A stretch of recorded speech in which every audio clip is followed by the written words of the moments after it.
नमस्कार साथियों, अपना जो टॉपिक है अभिप्रेरणा के सिद्धांत हम लोग पढ़ रहे हैं।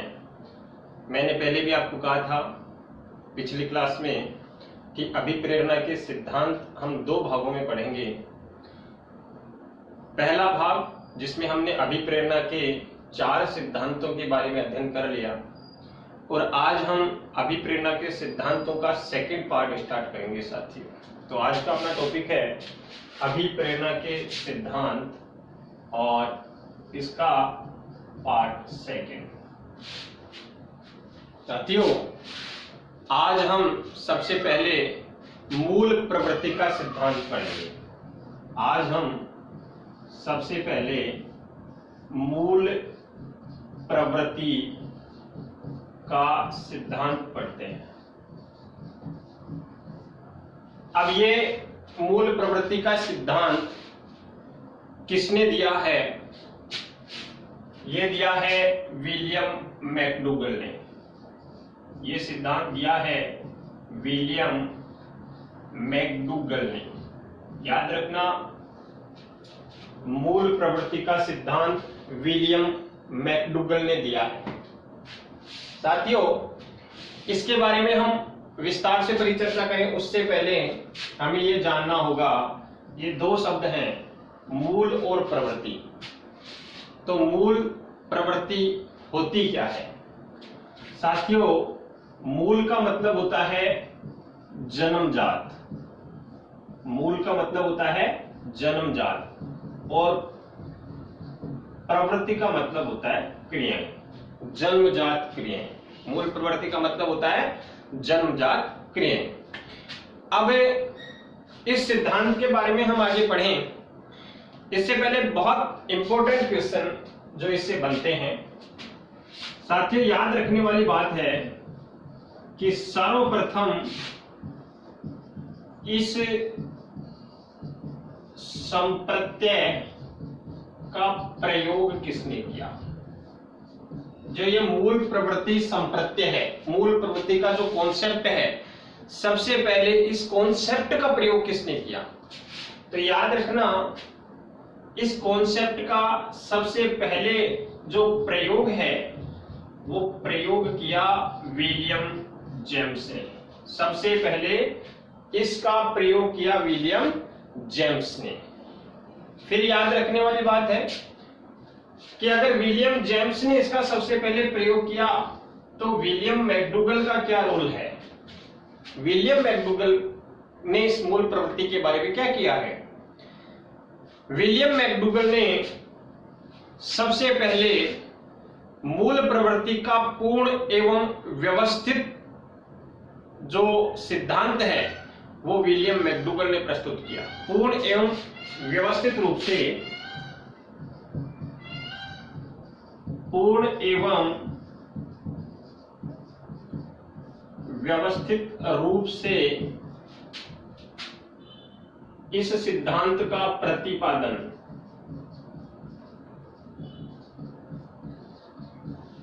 किसने किया? इस सिद्धांत का प्रतिपादन किया विलियम मैकडूगल ने। ये याद रखने की बात है। याद रखना, अगर प्रश्न ये आता है कि मूल प्रवृत्ति संप्रत्यय का प्रयोग सबसे पहले किसने किया, आपको याद रखना है साथियों, मूल प्रवृत्ति संप्रत्यय का सबसे पहला जो प्रयोग है वो विलियम जेम्स ने किया। और अगर प्रश्न ये आता है कि मूल प्रवृत्ति का जो सिद्धांत है उस सिद्धांत का पूर्ण और व्यवस्थित रूप से प्रतिपादन किसने किया, तो वो प्रतिपादन विलियम मैकडूगल ने किया।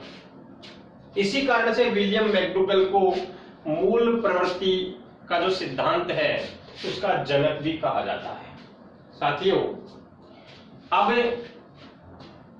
ये मूल प्रवृत्ति होती क्या है? विभिन्न परिस्थितियों में, आपको पता है प्राणी के सामने अनेक प्रकार की परिस्थितियां उत्पन्न होती हैं साथियों, और उन विभिन्न परिस्थितियों में प्राणी के द्वारा जो क्रियाएं की जाती हैं, उन विभिन्न परिस्थितियों में प्राणी के द्वारा जो क्रियाएं की जाती हैं वे उसकी मूल प्रवृत्ति होती है साथियों। एक कमरे में एक आदमी को बंद कर दिया जाता है। अब जब उसको उस कमरे में बंद कर दिया गया, उस समय वह व्यक्ति जो क्रिया करता है, उस व्यक्ति के द्वारा जो क्रियाएं की जाती हैं, वो क्रिया उसकी मूल प्रवृत्ति होती है। या हम इसको यह समझें कि एक व्यक्ति अपने रास्ते से जा रहा है और अचानक उसके सामने एक परिस्थिति उत्पन्न होती है कि उसके सामने शेर आ जाता है। शेर आने के कारण से उसमें जो संवेग पहले हम पढ़ चुके हैं, जैसे ही शेर उसके सामने आया तो शेर के आने से उसके मन में एक संवेग उत्पन्न होगा, और वो संवेग कौन सा होगा? वो भय होगा। अब जैसे ही व्यक्ति की मूल प्रवृत्ति क्या होती है? जन्मजात क्रिया होती है कि जैसे ही मन में डर पैदा होता है, व्यक्ति क्या करता है? व्यक्ति पलायन कर जाता है, भाग जाता है। तो पलायन क्या हुआ? ये पलायन उसकी मूल प्रवृत्ति हुई। इसको ऐसे भी समझिए, एक व्यक्ति प्याज काट रहा है। क्या क्रिया कर रहा है? प्याज काट रहा है। प्याज काटता है तो उस समय उसके द्वारा क्या क्रिया की जाती है? उसकी आंखों से आंसू आते हैं। ये जो आंसू आते हैं, ये उसकी जन्मजात प्रवृत्ति होती है या जन्मजात क्रिया होती है। इसको मूल प्रवृत्ति कहते हैं। साथियों, मैकडूगल ने एक पुस्तक लिखी थी और उस पुस्तक का नाम था आउटलाइन ऑफ साइकोलॉजी। मैकडूगल ने एक पुस्तक लिखी और पुस्तक का नाम क्या था? आउटलाइन ऑफ साइकोलॉजी, मनोविज्ञान की अवधारणा। इस पुस्तक में आउटलाइन ऑफ साइकोलॉजी जो है, इस पुस्तक में उन्होंने मूल प्रवृत्ति कितने प्रकार की बताई? उन्होंने मूल प्रवृत्ति के प्रकार बताए 14। याद रखने की बात है, मैकडूगल ने अपनी पुस्तक आउटलाइन ऑफ साइकोलॉजी में मूल प्रवृत्तियां 14 प्रकार की बताई, और ये 14 प्रकार की जो मूल प्रवृत्तियां हैं, ये अलग अलग संवेगों से संबंधित होती हैं। 14 प्रकार की जो मूल प्रवृत्तियां हैं, वो अलग अलग संवेगों से संबंधित होती हैं। और कैसे होती हैं, इसको भी हम समझ लेते हैं। ये संवेग हैं, और संवेगों के साथ में ये मूल प्रवृत्ति है। साथियों, व्यक्ति के मन में संवेग आया भय, तो उसकी मूल प्रवृत्ति आ जाएगी पलायन। दूसरा,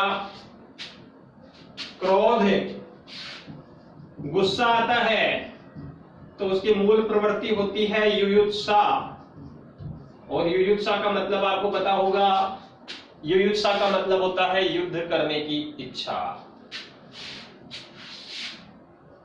व्यक्ति को भूख लगती है तो व्यक्ति क्या क्रिया करता है?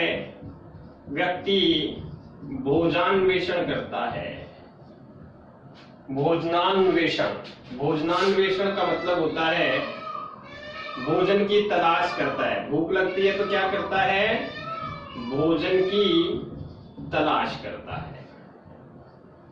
इसके बाद में वात्सल्य, अगर व्यक्ति के संवेग पैदा होता है, वात्सल्य, तो वात्सल्य के कारण क्या होता है? क्रिया होती है संतानोत्पत्ति। क्या होती है? संतानोत्पत्ति। इसके बाद में अगर व्यक्ति में संवेग आश्चर्य का पैदा होगा, तो आश्चर्य के कारण मूल प्रवृत्ति कौन सी आती है? जिज्ञासा। इसी प्रकार से अगर करुणा संवेग आएगा, तो उस करुणा संवेग के कारण से मूल प्रवृत्ति होगी शरणागति। क्या होगी? शरणागति। इसी प्रकार से अगर किसी में स्वामित्व का संवेग आएगा, तो स्वामित्व की भावना के कारण से संग्रहण की मूल प्रवृत्ति आएगी। इसी प्रकार से हम बात करें अगला जो अपना संवेग है आत्महीनता। अगर आत्महीनता का संवेग आएगा तो उसके कारण से दैन्यता या दीनता की भावना आएगी। दैन्यता का मतलब होता है दीनता की भावना। आत्माभिज्ञान का अगर संवेग होगा